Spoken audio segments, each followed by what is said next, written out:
Magandang araw sa inyong lahat at welcome sa aking channel. Napuno ng malalaking artista mula sa showbiz ang unang gabi ng namayapang aktres na si Jacqueline Jose. Emosyonal ang lahat na halos di makapaniwala sa biglaang pagkawala nito.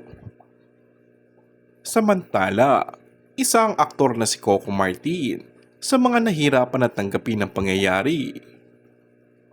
My heart aches like a son who lost his mom. You will be with me always. I love you, my Tita Jane.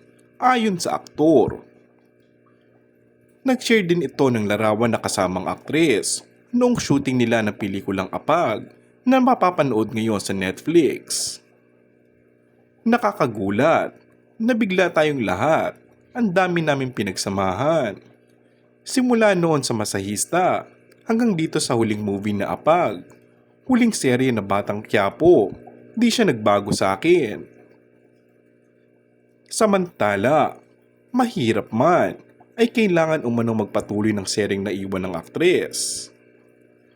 Full cast na nga ang ipapakilala para sa pangalawang taon ng serye. Ngunit may kaunting pagbabago dahil wala na si Chief Espinas na ginagampanan ni Jacqueline Jose.